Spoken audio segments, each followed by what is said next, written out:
là, le fait d'être né. Alors, ça peut sembler bizarre, mais ce que je constate, c'est qu'il y a souvent un sentiment de dette des uns vis-à-vis de leurs parents et une sorte de devoir de rendre ce qu'ils ont donné, à savoir la vie. Et au fond, ce que Dieu dit, c'est que nous ne sommes pas endettés auprès de nos parents.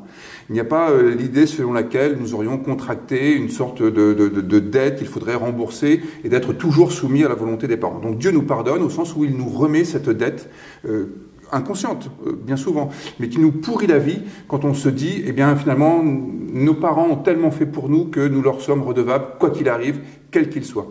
Et je pense à cette phrase qu'il y a dans le Décalogue, souvent traduite par « Tu honoreras ton père et ta mère afin que tes jours se prolongent sur la terre que Dieu te donne ». Le verbe en hébreu, c'est « kavad ». Et « kavad », c'est être lourd, chargé. Eh bien, j'aime cette lecture de Daniel Siboni qui dit « Tu chargeras tes parents de ce qui leur appartient pour que tu puisses prolonger tes jours. Voyage léger en ne prenant pas sur toi ce qui appartient à tes parents.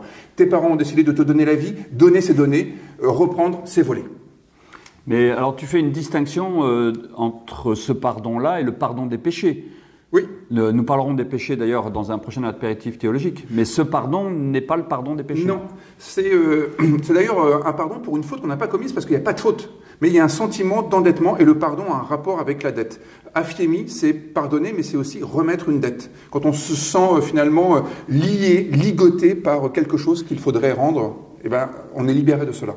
Donc ce pardon est plus une forme de délier, oui, exactement. De nous délier de quelque chose, d'un lien qui nous emprisonnerait en quelque sorte. Une sorte d'entrave qui nous empêche d'être nous-mêmes. La deuxième chose, c'est ce qu'on trouve dans le culte, le pardon du péché. C'est cette idée selon laquelle Dieu nous pardonne du fait que nous ne soyons que ce que nous sommes.